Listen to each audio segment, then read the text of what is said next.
பாருங்கள். பார்த்துட்டு உங்களுடைய கமெண்ட்ஸை சொல்லுங்கள். லைக் பண்ணுங்கள், ஷேர் பண்ணுங்கள், சப்ஸ்கிரைப் பண்ணுங்கள். தேங்க்யூ. இட்லி பொடி எப்படி செய்கிறதுங்கிறத பற்றி இப்போ சொல்கிறேன் பாருங்கள்.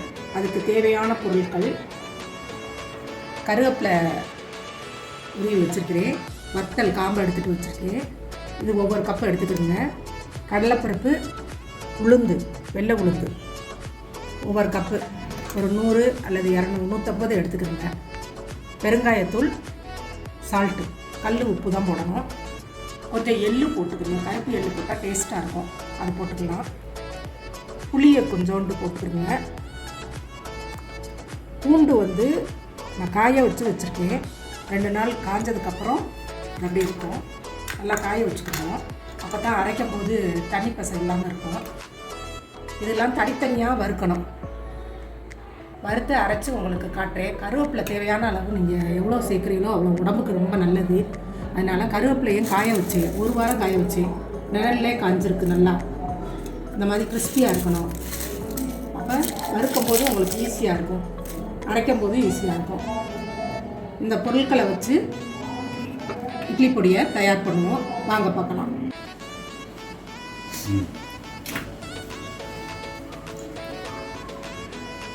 ஒரு வாணலியில்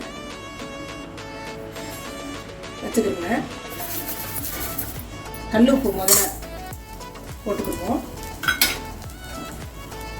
லைட்டாக ஃப்ரை பண்ணிடுவோம். அப்புறம் உப்பு தேவைன்னா நம்ம போட்டுக்கலாம். லைட்டாக அதை வறுத்துட்டு வெள்ளைப்பூண்டு, புளி அதை தான் ஃபஸ்ட்டு வதக்கணும்.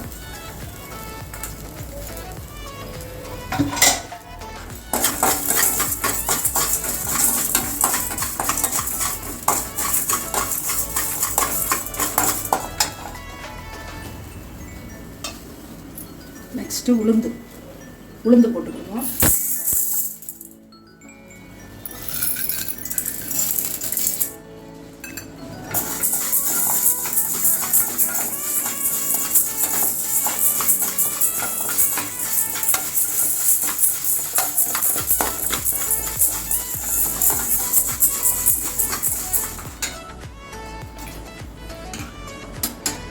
கடலைப்பருப்பு அதை போட்டுக்குவோம்.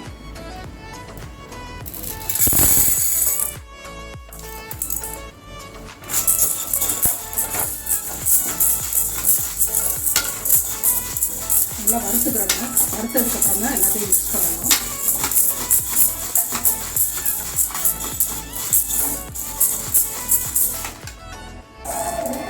உளுந்தும் கடலைப்பருப்பும் இந்த மாதிரி ப்ரௌன் கலரில் வரணும். வந்ததுக்கப்புறம் தான் வத்தல் சேர்க்கணும். சிம்மில் வச்சு தான் வறுக்கணும். வத்தல் போட்டுக்கிடுவோம். ஒரு 15 வத்தல் போட்டிருக்கேன் நான். காரத்துக்கு தேவையான அளவு நீங்கள் போட்டுக்கிடுங்க. வத்தல் நல்லா வறுபட்டோம்னா கருவேப்பிலை சேர்க்கணும்.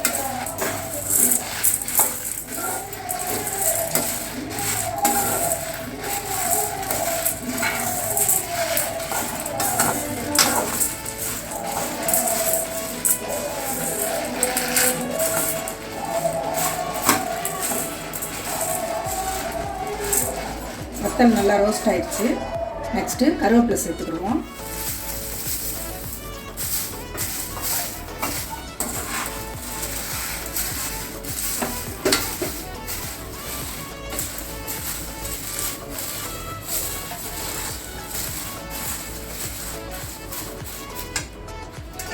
லாஸ்ட்டில் தான் எள்ளு சேர்க்கணும்.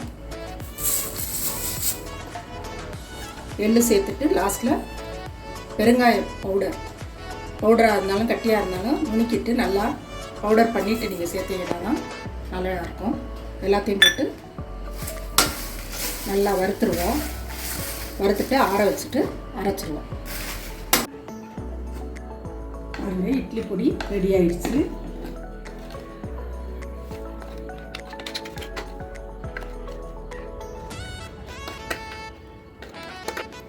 பாருங்க, இட்லி பொடி ரெடி ஆயிடுச்சு. இட்லி, தோசை இதுக்கு நீங்கள் காலையில் டிஃபனுக்கு நல்லெண்ணெய் ஊற்றி தொட்டு சாப்பிட்லாம். பார்த்துட்டு உங்களுடைய கமெண்ட்ஸை சொல்லுங்கள். லைக் பண்ணுங்கள், ஷேர் பண்ணுங்கள், சப்ஸ்கிரைப் பண்ணுங்கள். தேங்க்யூ.